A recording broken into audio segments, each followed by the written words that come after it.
그러니까 송기영 교수는 왜 우리한테 향수를 구라 중 최고의 구라 영화라고 하시면서 왜 향수를 우리에게 보라고 권하셨는지 우리 송기영의 오프닝 크레딧 부탁드립니다. 네, 이제 우리가 뭐 소설, 그러니까 기본적으로 소설, 이야기라는 게 이제 그러니까 영어로는 픽션, 허구인데 우리말로 구라가 우리말이죠. 네. 구라고 뻥이죠. 네. 뻥이고 구라인데 그런 이제 구라가 얼마나 센가. 그래서 우리나라에도 그 말로 그 구라를 잘 치는 사람도 있어요. 그 백기환 씨 뭐 이래가지고 백기환 선생님 뭐 이런 사람들 또 황석영 소설가 황석영 씨도 그렇게 구라빨이 세대. 그러니까 이야기 들으면 홀락 넘어간대요 다들. 그러니까 그게 사실 그 소설가 작가의 제일 중요한 자질이 이야기하는 능력이거든요. 이야기. 근데 이야기를 해서 남의 관심을 끌려면 제일 첫 번째가 하여튼 기발해야 되잖아요. 어쨌든 에? 기발한 내용이지 뭐 뻔히 뭐 하는 소리 하면 뭐 그 누가 좋아해서 뭐 근데 연애 사건을 이야기하더라도 정말 독특한 연애를 이야기하지 남자 만나서 뭐 만나서 어쩌고 했어요. 그래 그러는데 하여튼 그 이야기라는 것 자체가 가장 중요한 핵심이 뭐냐? 기발한 상상력이 제일 중요하다고 봅니다. 그 상상력. 근데 이제 영화라는 것도 그런 이야기로 만든 거니까 물론 지난번에 우리가 봤던 뭐 그 파워 오브 나우 다 그 이야기죠. 이야기인데 이게 얼마나 기발하냐, 얼마나 독창적이냐 이런 거로 이제 말하자면 처음에는 그 이야기 내용에서 승부가 나는데 이 향수가 대표적으로 그런 소리입니다. 여기는 뭐 물론 이제 이거를 여러 가지로 의미를 부여할 수 있습니다. 그건 이제 의사 조금 이따 하고 우선 하여튼 그 어떤 상상력, 그러니까 좋게 말하면 상상력, 좀 약간 좀 이렇게 좀 뭐 이게 뭐야 원색적으로 말하면 구라, 뻥 이게 정말 기발하단 말이죠. 네? 정말 기발한 그래서 이게 원작 소설이 있습니다. 파트릭 쥐스킨트라는 독일 작가예요. 근데 이제 우리가 보통 그 세계 문학계에서 독일 사람들은 좀 그런 것과는 거리가 멀어요. 원래 독일 사람들에게 기발한 상상력을 주든지 뭐 이런 그런 게 좀 없는데 이거는 정말 전혀 독일 작가답지 않게 기발한 상상력으로 향수라는 파트릭 쥐스킨트 현대 작가입니다. 현재 살아있죠. 아마 살아있을 거예요. 그래서 이게 전 세계적으로 엄청나게 팔렸어요. 이 사람이 근데 굉장히 독특한 괴짜래요. 남 잘 사교성도 굉장히 없고 이 향수 쓸 때 파리의 어떤 호텔에 넣어서 거기 뭐 몇 달이나 몇 년을 틀어박혀가지고 방에다 파리 지도 그려놓고 그걸 다 이게 연구를 한 거야. 연구를 하면서 이런 독특한 저거를 한 거예요. 그러니까 하여튼 그 기발한 상상력, 독특한 상상력의 면에서는 이 향수의 상상력을 따라올 수 있는 소설이 그렇게 많지 않습니다. 그러니까 뭐 우리가 움베르토 에코의 장미 이름도 정말 기발한 이야기거든. 근데 이것도 정말 기발하죠.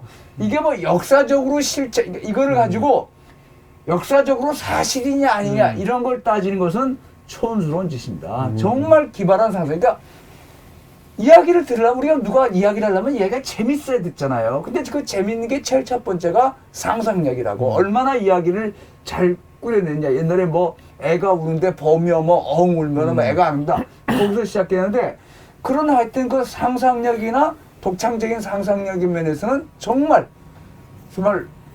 세계 가장 그 뛰어난 그 소설 중에 하나고 그래서 파트릭 쥐스킨트의 이 향수라는 저 소설이 전 세계적으로도 굉장히 많이 팔렸고 우리나라로도 번역돼서 우리나라에서도 많이 팔렸는데 그렇게 길지 않아서 읽어볼만 합니다. 길지 않습니까? 네, 그렇게 길지 않아요. 장편인데 상황인데 그렇게 길지 않고 움베르토 에코의 장미 이름은 좀 재미가 없어요. 너무 현학적이야. 솔직히 막 그 움베르토 에코의 장미 이름이 재밌다고 말하는 멍청이들 그건 다 읽어보지도 않은 사람들이 그런 말하는 거야 정말. 그건 별로 재미없어요. 근데 이 향수는 재밌어요. 기발하게 썼어. 하여튼 근데 이 영화를 기발해요. 네. 이 영화를 이제 딱 보고 아마 이 사람이 그 지금 감독 이름이 뭔데 이 사람이 영화 감독하고 제작자하고 네.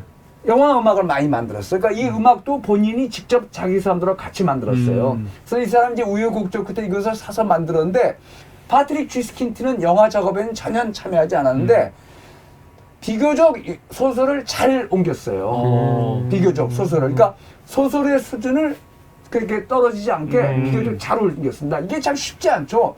냄새를 얘가 이제 그 모든 것에 냄새를 맡다가 결국 제일 중요한 건 뭐야? 남자애니까 여인의 냄새가 제일 중요하다고. 풋풋한 여인의 냄새 그게 제일 중요하니까 어떻게 보면 굉장히 관능적인 소리죠. 굉장히 관능적인데 그잖아요. 그 남자 여자에서 그 채취 이런 건데 이제 만약에 주인공이 여자였다면 남자에게서 하여튼 이 남자한테 제일 중요한 게 뭐냐?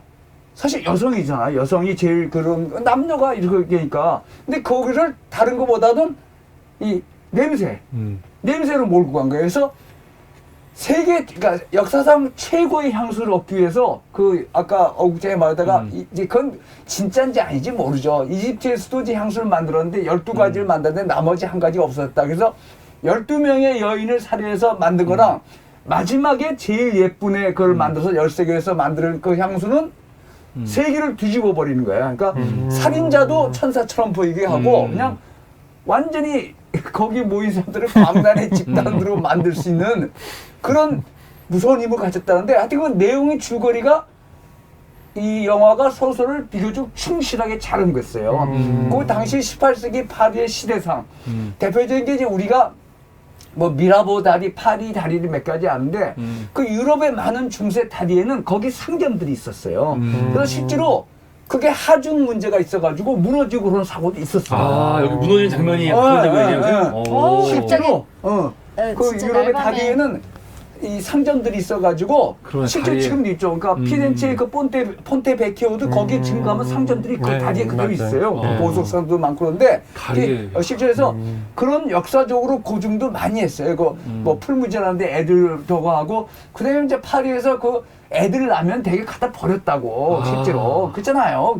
그 가난한 사람들이 성생활을 했을 테니까 아버지가 누군지도 모르는데 여자는 낳으면은 갖다 버리고 그랬지 뭐. 갖다 버려서 이 여자도 이 그루누이야 엄마도 5번째 되는데 네. 4명 다 버렸다 안 걸렸는데 마지막에 걸려서 죽었는데 하여튼 그런 역사적으로 고증을 잘하고 다 버렸어. 파리 이제 우리가 있잖아요. 지금은 좀 그러지만 원래 시장이라는 게 사람들이 많이 모이는 거고 음식물 그러니까 냄새가 독특한 곳이라고. 지금은 이제 많이 깨끗해서 뭐 백화점이나 이런 걸 생각하는데 원래 전통 시장은 나쁜 의미로서가 아니라 사람 사는 냄새가 난다 그런 건데 하여튼 그 냄새에 착안해서 이 세상을 냄새로 그 파악하고 모든 걸 다 냄새로 아는.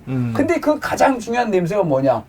여인의 채취란 말이죠. 그래서 그 여인의 채취를 모아서 정말 역사상 최고의 향수를 만든다는데 이게 이제 제목은 어느 살인자의 이야기 이런데 그래서 뭐 이거를 스릴러 하는데 미친놈들이야 정말. 어떤 놈들이 그런 걸 이게 무슨 스릴러야. 스릴러는 차라리 공상과학이라 그러지 스릴러는 아니죠.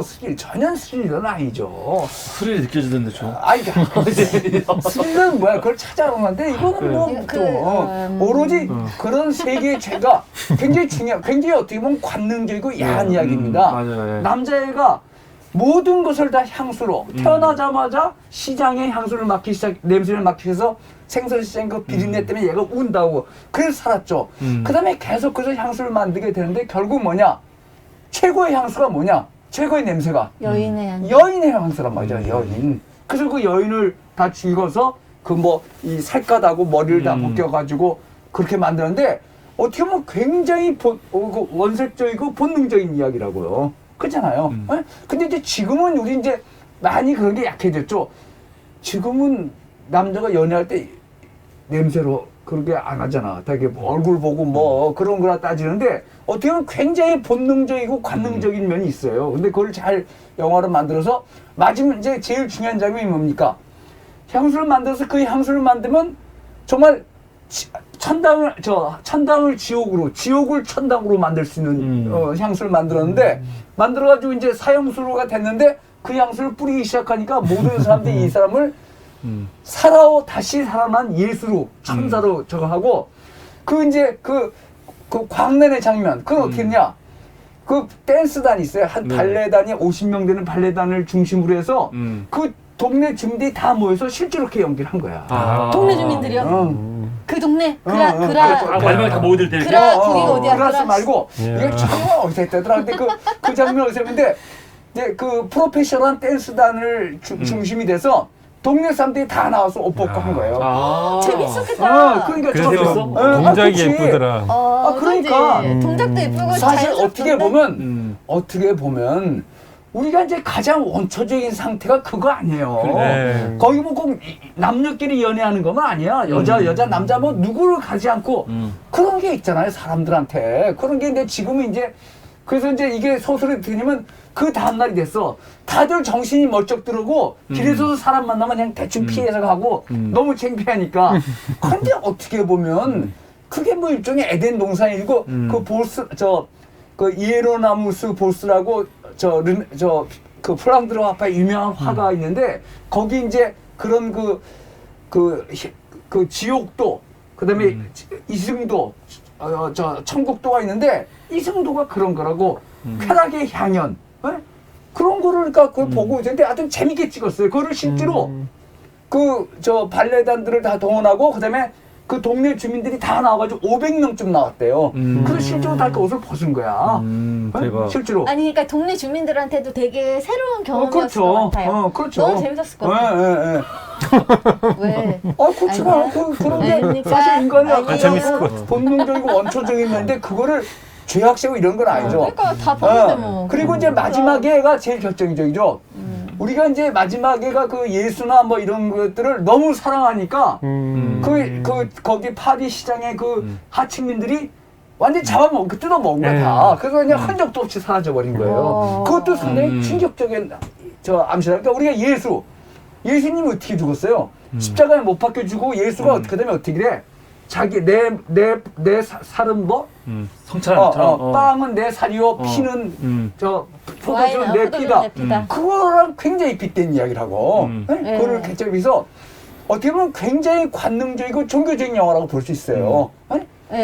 남성이 제일 중요시 하니까 향수의 제일 핵심이 뭐냐? 사람의 냄새다. 여성의 냄새다. 아름다운 여성의 냄새다.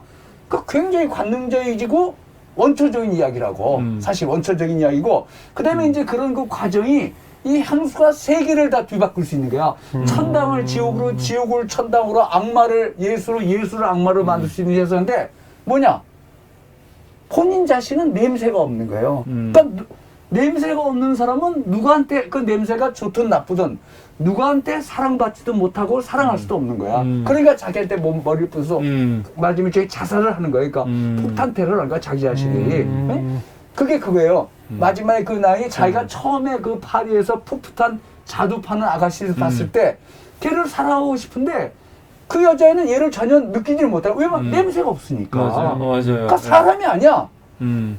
정말 최고의 향수를 만들었는데 자신은 냄새가 없으니까 사랑하지도 못하고 사랑받지도 못하는 거예요. 근데 그러니까 그래서 이제 말하자면 자폭 테러, 그러니까 자폭을 하는 거죠 말하자면 자폭 테러에서 그런 내용 자체도 그러니까 이게 무슨 스릴러고 무섭다 이런 영화 이런 소리 하면 정말 촌스러운 이야기고 내용은 상당히 그런 좀 강한 메시지를 갖고 있어요. 아무리 네가 세상을 바꿀 수 있는 걸 가져도 네가 사람답지 못하면 사람의 냄새가 없으면 너는 사랑할 수도 없고 사랑받지도 못한다. 그럼 그 사람 뭐야? 없어져야지. 없어졌어요. 흔적도 없이 없어져버렸어. 여기서는 이제 이 영화에서는 옷이 남아있는데 그건 아니 소설에서는 옷이고 뭐고 아무것도 남겼어. 다 뜯어먹어가지고. 다 뜯어먹었어. 그 아무것도 정말 아무것도 남은 게 없는 거야. 여기는 이제 마지막에 그 향수병에 이게 떴는데 그것도 아니에요. 아무것도 없이 사라졌다. 그러니까 그런 그 철학적인 그 내용도 상당히 있는 작업입니다. 그래서 소설 자체가 워낙 기발한 상상력이었고 우리가 이제 영화라는 게 있잖아요. 영화도 뭐 맨날 파워본이나 맨날 현실 참여적인 것도 좋고 여러 가지 영화를 봐야 되는데 하여튼 이거는 그런 거 생각하지 말고 야 정말 구라가 굉장하네. 이 볼만한해서 소설로도 성공하고 영화도 성공했습니다. 그래서 제가 이제 보니까 이 영화도 말이죠. 이 영화 평론하는 그 전문가 애들 말하는 거 보면 이 촌놈들아. 이 영화도 그래요. 우리나라에서도 이 영화가 관객한테는 점수를 잘 맞았어. 근데 평론가들은 이 영화가 별 볼이 없다는 거야. 촌놈들이지, 촌놈들. 이거 잘 만들었죠. 이 정도면. 이렇게 쌍파하게 만들 수가 있나? 없지. 잘 만든 영화예요. 그 흥행도 성공했습니다. 흥행도 성공했는데 미국에서는 별로 성공하지 못했어요. 근데 미국 애들은 지네 나라에서 안 만들면 별로 좋아하지 않아. 그러네. 관람객 9점, 넷플릭스 8.2, 네. 기자 5.57이네. 진짜 심했다. 이게 진짜 잘 만들었어요. 소설도 기발하고 그 소설을 우리가 소설 영화할 때 그게 쉽지 않습니다. 절대로. 근데 이 정도만큼은 잘 만들었어요. 잘 만들었고 마지막에 그 광란의 장면도 재밌게 찍었다고. 실제로 다 사람들이 와서 물론 거기서 뭐 진짜로 성행위를 하진 않았지만 다 옷을 벗고 다 그러니까 아주 광란의 도가를 만들어 놓은 거예요. 근데 기가 막힌데 결국 뭐냐? 네가 세상을 뒤바꿀 지옥을 천당으로 천당을 지옥으로 악마를 예수로 예수를 악마로 만들 향수를 가졌더라도 너 자신은 아무런 채취가 없거든. 그러니까 사랑할 수도 없고 사랑받지는 못하니까 흔적도 없이 사라져버린 거예요. 그래서 상당히 철학적인 의미도 있는 그런 영화라고 해서 제가 같이 보자고 했습니다. 그래서 하여튼 제일 중요한 게 뭐냐? 영화 우리가 사성영 할 때 정말 아까운 시간 낭비하시지 않으려면 반드시 영화를 보셔야 됩니다. 네. 네, 지금까지 송기영의